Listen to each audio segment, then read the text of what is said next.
सत श्री अकाल, welcome to global Trevor. मैं हाँ जतिंदर सिंह।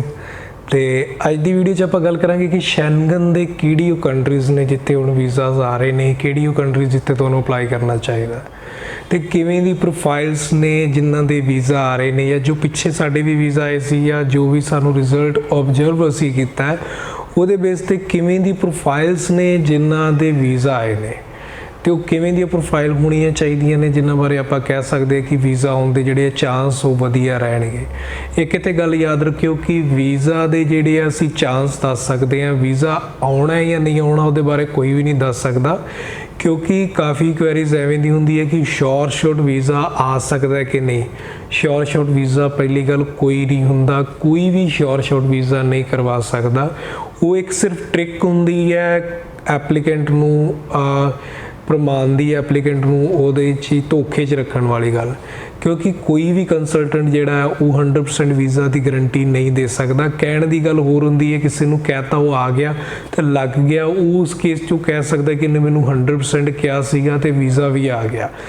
बट वो एवें कोई नहीं है कि जो 10 परसन नूं ये गल कवे कि कोई भी 10 उहदे कोल एप्लीकेंट आए, उन्हां 10 नूं ये गल कवे कि तेरा वीज़ा 100% आएगा तो 10 का ही वीज़ा आ जाए, वो एवें दा पॉसीबल नहीं है।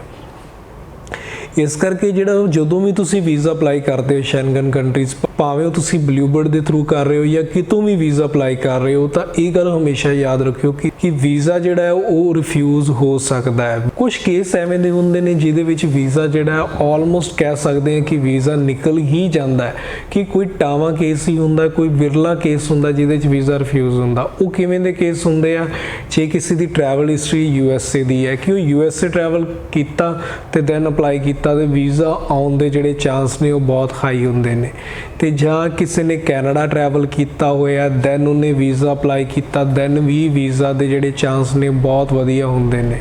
या फिर शैनगन ऑलरेडी 2-3 वारी ट्रैवल है, दैन भी वीज़ा दे चांस वधिया हुंदे ने। बड़े गल याद रखियो, शैनगन ट्रैवल करके आए दैन शैनगन अपलाई किया, उस केस च भी वीज़ा रिफ्यूज़ हो जाता है। तो गल ये है कि जदों तुसीं वीज़ा अपलाई करते हो तो तुहानूं काफ़ी वो गल्लां हुंदियां ने जिन्हां ध्यान रखण दी लोड़ हुंदी है, काफ़ी वो चीज़ां जिहड़ियां तुहानूं याद रखणियां चाहीदियां ने। जे तुसीं कैनेडा USA या शैनगन ट्रैवल नहीं किया होया, दैन तुसीं शैनगन वीज़ा अपलाई करन जा रहे हो, तो वीडियो तुहाडे लिए है, तुहानूं ये वीडियो एंड तक जरूर वेख लैनी चाहिदी है। सब तो पहला जिहड़ी तुसीं गल याद रखनी है वो है तुहाडी प्रोफाइल, क्योंकि वीज़ा हमेशा तुहाडी प्रोफाइल नूं मिलना हुंदा है। तुहाडा कवर लैटर जिहड़ा है या तुहाडी आइटनरी है जां तुहाडी होटल बुकिंग कीती हुई है, इन्हां दी एक हैल्प हुंदी है वीज़ा लैण च। ये तुहाडा वीज़ा श्योर नहीं करांदे हैगे। तुहाडी प्रोफाइल वीक है, तुसीं जिन्ना मर्जी वधिया कवर लैटर लिख के ला लो, तुहाडा वीज़ा रिफ्यूज़ होण दे चांस ज़्यादा रहने ही रहने ने, क्योंकि तुहाडी प्रोफाइल वीक है। तुहाडी प्रोफाइल बहुत स्ट्रोंग है, तुसीं कवर लैटर जस्ट एक पेज का लिखिया या हाफ पेज का भी लिखता तां भी वीज़ा आ जाते हैं, क्योंकि एवें दे केस भी असी देखे ने। क्योंकि काफ़ी एवें दे क्लाइंट होंदे ने, एप्लीकेंट होंदे, उन्हां दी ट्रैवल हिस्टरी बहुत स्ट्रोंग होई तो उन्हां कोल या शैनगन दा ऑलरेडी वो 2-3 वारी ट्रैवल सीगे, या फिर वो जिवें कैनेडा ट्रैवल ने या फिर वो USA ट्रैवल ने, उन्हां दे कवरिंग लैटर भावें वीक भी रहे, भावें उन्हां कोल कवर लैटर उन्हां नूं नहीं लिखना आया, जिन्हां ने खुद अपलाई भी किया, दैन भी तो उन्हां नूं वीज़ा मिले। बट जदों तुहाडे कोल ये चीज़ां नहीं हैगियां, दैन तुसीं अपलाई करन जा रहे हो, दैन तुहानूं काफ़ी चीज़ां ध्यान रखणियां पैंदियां ने, क्योंकि तुहाडे कोल जिहड़ी ट्रैवल हिस्टरी है वो ज़्यादा जे स्ट्रोंग नहीं हैगी, तां तुहानूं काफ़ी चीज़ां जो है ध्यान रखणियां चाहीदियां ने। सब तो पहला कि तुहाडी प्रोफाइल जिहड़ी जिथे आपां गल स्टार्ट कीती सीगी, अपनी प्रोफाइल नूं देखो कि तुहाडी प्रोफाइल किवें दी है। प्रोफाइल दे विच की देखिया जांदा है। सब तो पहला तुहाडी प्रोफाइल दे विच जिहड़ी चीज़ देखी जाती है तुहाडी ट्रैवल हिस्टरी ही देखी जाती है, क्योंकि वीज़ा अफसर कोल सब तो पहला जिहड़ी चीज़ हुंदी है तुहाडा पासपोर्ट हुंदा है। पासपोर्ट ते स्टैंप किन्नियां लगियां होईयां ने, पासपोर्ट ते तुसीं ट्रैवल कित्थे कित्थे कीता होया है, ये चीज़ां बहुत मैटर करदियां ने। जे तुसीं पहला ऑलरेडी ट्रैवल किया होया, दैन तुहानूं जिहड़ी चीज़ हुंदी है वो हुंदी है कि तुहाडी किहड़ी कंट्री ट्रैवल है।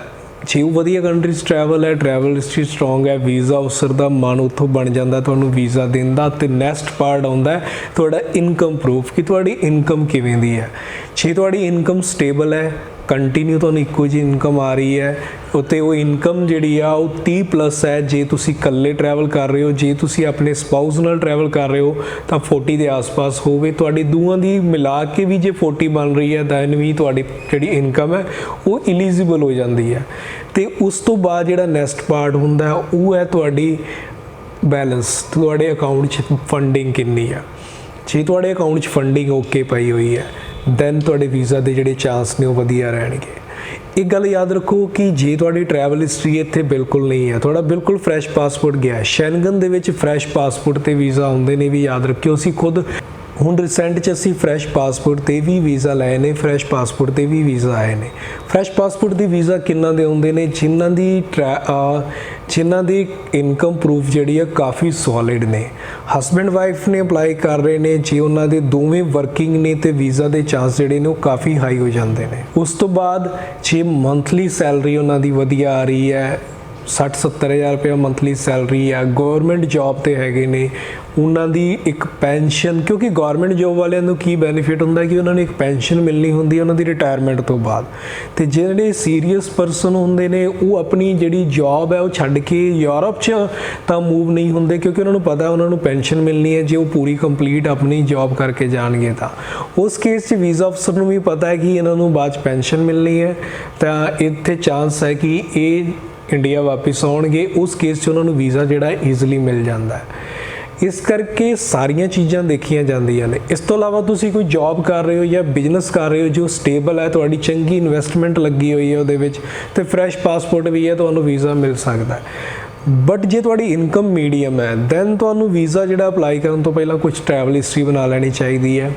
ਦੈਨ ਤੁਹਾਨੂੰ ਆਪਣੀ ਬੈਲੈਂਸ 'ਤੇ ਵੀ ਥੋੜ੍ਹਾ ਜਿਹਾ ਧਿਆਨ ਰੱਖਣਾ ਚਾਹੀਦਾ ਕਿ ਤੁਹਾਡਾ ਜਿਹੜਾ ਬੈਲੈਂਸ ਹੈ ਉਹ ਮੇਨਟੇਨ ਹੋਵੇ। ਜੇ ਤੁਹਾਡਾ ਬੈਲੈਂਸ ਮੇਨਟੇਨ ਹੁੰਦਾ, ਤੁਸੀਂ ਕੰਟੀਨਿਊ ਤੁਹਾਡੀ ਸਟੇਟਮੈਂਟ ਦੇ ਵਿੱਚ ਤੁਹਾਡਾ ਬੈਲੈਂਸ ਦਿਖ ਰਿਹਾ ਦੈਨ ਤੁਹਾਡੇ ਵੀਜ਼ਾ ਦੇ ਚਾਂਸ ਜਿਹੜੇ ਹਾਈ ਹੋ ਜਾਂਦੇ ਆ। ਅੱਛਾ, ਇੱਥੇ ਨਿਊ ਫੰਡਿੰਗ ਦੇ ਵੀਜ਼ਾ ਆਉਂਦੇ ਨੇ, ਇਹ ਵੀ ਗੱਲ ਹੈਗੀ ਹੈ ਕਿਉਂਕਿ ਕਾਫੀ ਚੀਜ਼ਾਂ ਨੇ, ਜਿਵੇਂ ਕਿਹਾ ਕਿ ਇੱਕ ਪਾਰਟ ਨਹੀਂ ਹੈ ਜੋ ਤੁਹਾਨੂੰ ਵੀਜ਼ਾ ਦੇ ਕੇ ਜਾਂਦਾ, ਤੁਹਾਡੇ ਕਈ ਪਾਰਟ ਨੇ ਐਪਲੀਕੇਸ਼ਨ ਦੇ ਵਿੱਚ ਜਿਹਦੇ ਬੇਸ 'ਤੇ ਤੁਹਾਨੂੰ ਵੀਜ਼ਾ ਮਿਲਣਾ ਹੁੰਦਾ। ट्रैवल हिस्ट्री चंगी है, इनकम प्रूफ चंगा है, फंडिंग थोड़ी लो भी हुई तो वीज़ा मिल सकता है। तो इस तरीके नाल जदों तुसी वीज़ा अप्लाई करन लगदे हो तो सारे पार्ट नूं देखो, ਤੁਹਾਡੀ ਇਨਕਮ ਪ੍ਰੂਫ ਕੀ ਹੈ, ਤੁਹਾਡੀ ਟਰੈਵਲ ਹਿਸਟਰੀ ਕਿਵੇਂ ਦੀ ਹੈ, ਤੁਹਾਡੀ ਜਿਹੜੀ ਫੰਡਿੰਗ ਹੈ ਉਹ ਕਿਵੇਂ ਦੀ ਹੈ। ਕੋਈ ਇੱਕ ਪਾਰਟ ਵੀਕ ਹੈ ਤਾਂ ਵੀਜ਼ਾ ਨਿਕਲ ਸਕਦਾ ਹੈ, but sorry he week point ਨੇ। ਤੁਹਾਡੀ ਟਰੈਵਲ ਹਿਸਟਰੀ ਵੀ ਨਹੀਂ ਹੈਗੀ, ਇਨਕਮ ਵੀ ਤੁਹਾਡੀ ਸਟੇਬਲ ਨਹੀਂ ਹੈਗੀ, ਇਨਕਮ ਵੀ ਬਹੁਤ ਘੱਟ ਆ ਰਹੀ ਹੈ, ਪ੍ਰੂਵ ਨਹੀਂ ਕਰ ਸਕਦੇ, ਬੈਲੈਂਸ ਵੀ ਤੁਹਾਡੇ ਕੋਲ ਨਹੀਂ ਹੈਗਾ, ਉਸ ਕੇਸ 'ਚ ਵੀਜ਼ਾ ਨਹੀਂ ਆਉਣਾ। ਉਹ ਇੱਕ ਸਿੰਪਲੀ ਤੁੱਕਾ ਲਾਉਣ ਵਾਲੀ ਗੱਲ ਹੈ, ਤੇ ਤੁੱਕਾ ਵੀ ਇੰਨੀ ਈਜ਼ਲੀ ਨਹੀਂ ਲੱਗਦਾ ਕਿ ਜੇ ਕੁਝ ਵੀ ਨਹੀਂ ਹੈਗਾ ਤੇ ਵੀਜ਼ਾ ਆ ਜੇ, ਐਵੇਂ ਨਹੀਂ ਹੁੰਦਾ। ਵੀਜ਼ਾ ਅਫਸਰ ਪ੍ਰੋਫਾਈਲ ਦੇਖ ਕੇ ਹੀ ਵੀਜ਼ਾ ਦਿੰਦਾ, ਤੇ ਇਸ ਕਰਕੇ ਐਵੇਂ ਦੀ ਪ੍ਰੋਫਾਈਲ ਨੂੰ ਐਵੇਂ ਹੀ ਰਿਫਿਊਜ਼ਲ ਲੈਣ ਦਾ ਕੋਈ ਫਾਇਦਾ ਨਹੀਂ। ਚੰਗੀ ਪ੍ਰੋਫਾਈਲ ਥੋੜੀ ਹੈਗੀ ਦੈਨ ਹੀ ਅਪਲਾਈ ਕਰੋ। ਤੇ ਜੇ ਸਕਸੈਸ ਰੇਟ ਦੀ ਗੱਲ ਕਰੀਏ ਤਾਂ ਸਕਸੈਸ ਰੇਟ ਜੋ ਹੈ ਸ਼ੈਂਗਨ ਦਾ ਇਸ ਟਾਈਮ ਵਧੀਆ ਚੱਲ ਰਿਹਾ ਹੈ। ਕਾਫੀ ਕੰਟਰੀਜ਼ ਨੇ ਜਿਹੜੀਆਂ ਪ੍ਰਮੋਟ ਕਰ ਰਹੀਆਂ ਟੂਰਿਜ਼ਮ ਨੂੰ ਤੇ ਵੀਜ਼ਾ ਵੀ ਦੇ ਰਹੀਆਂ ਨੇ। ਸਭ ਤੋਂ ਪਹਿਲਾਂ ਜੇ ਗੱਲ ਕਰੀਏ ਇਸ ਟਾਈਮ ਜੋ ਵੀਜ਼ਾ ਸਕਸੈਸ ਰੇਟ ਥੋੜੀ ਠੀਕ ਜਿਹੜੀ ਚੱਲ ਰਹੀ ਹੈ ਉਹ ਇਸ ਟਾਈਮ ਗ੍ਰੀਸ ਦੀ ਵੀ ਚੱਲ ਰਹੀ ਹੈ, ਸਲੋਵੇਨੀਆ ਦੀ ਵੀ ਚੱਲ ਰਹੀ ਹੈ, ਦੈਨ ਸਵਿਟਜ਼ਰਲੈਂਡ ਦੀ ਵੀ ਚੱਲ ਰਹੀ ਹੈ, ਸਪੇਨ ਦੀ ਵੀ ਚੱਲ ਰਹੀ ਹੈ। ਇਹਨਾਂ ਚਾਰਾਂ ਕੰਟਰੀਜ਼ ਦੇ ਵਿੱਚ ਜੇ ਤੁਸੀਂ ਵੀਜ਼ਾ ਅਪਲਾਈ ਕਰ ਰਹੇ ਹੋ ਤਾਂ ਵੀਜ਼ਾ ਸਕਸੈਸ ਰੇਟ ਕਾਫੀ ਵਧੀਆ ਹੈ। ਇਸ ਤੋਂ ਇਲਾਵਾ ਤੁਸੀਂ ਚੈਕ ਰਿਪਬਲਿਕ ਅਪਲਾਈ ਕਰ ਸਕਦੇ ਹੋ, ਹੰਗਰੀ ਅਪਲਾਈ ਕਰ ਸਕਦੇ ਹੋ। ਇਹਨਾਂ ਕੰਟਰੀਜ਼ ਵੀ ਵੀਜ਼ਾ ਨਿਕਲ ਰਹੇ ਨੇ। ਜੇ ਹਾਈ ਵੀਜ਼ਾ ਸਕਸੈਸ ਰੇਟ ਦੀ ਗੱਲ ਕਰੀਏ ਤਾਂ ਇਸ ਟਾਈਮ ਜਿਹੜੀ ਹੈ ਉਹ ਗ੍ਰੀਸ ਹੈ, ਸਵਿਟਜ਼ਰਲੈਂਡ ਹੈ, ਸਲੋਵੇਨੀਆ, ਸਪੇਨ ਹੈ। ਇਹਨਾਂ ਕੰਟਰੀਜ਼ ਦੇ ਵਿੱਚ ਵੀਜ਼ਾ ਜਿਹੜੀ ਸਕਸੈਸ ਰੇਟ ਹੈ ਉਹ ਕਾਫੀ ਵਧੀਆ ਹੈ। ਤੇ ਇਹਨਾਂ ਕੰਟਰੀਜ਼ ਤੁਸੀਂ ਅਪਲਾਈ ਕਰਕੇ ਆਪਣਾ ਸ਼ੈਂਗਨ ਵੀਜ਼ਾ ਲੈ ਸਕਦੇ ਹੋ, ਬਟ ਜੇ ਤੁਹਾਡੀ ਪ੍ਰੋਫਾਈਲ ਚੰਗੀ ਹੈ। ਪਹਿਲਾਂ ਆਪਣੀ ਪ੍ਰੋਫਾਈਲ ਦੇਖੋ, ਜੇ ਤੁਸੀਂ ਐਲੀਜੀਬਲ ਹੈਗੇ ਹੋ ਦੈਨ ਤੁਹਾਨੂੰ ਡੈਫੀਨਿਟਲੀ ਵੀਜ਼ਾ ਅਪਲਾਈ ਕਰਨਾ ਚਾਹੀਦਾ ਹੈ। ਤੇ ਵੀਡੀਓ ਚੰਗੀ ਲੱਗੀ ਹੋਵੇ ਤਾਂ ਇਹਨੂੰ ਲਾਈਕ ਐਂਡ ਸ਼ੇਅਰ ਜ਼ਰੂਰ ਕਰ ਦੇਣਾ, ਤੇ ਮਿਲਦੇ ਹਾਂ ਫਿਰ ਆਪਾਂ ਕਿਸੇ ਹੋਰ ਵੀਡੀਓ 'ਚ। ਉਦੋਂ ਤੱਕ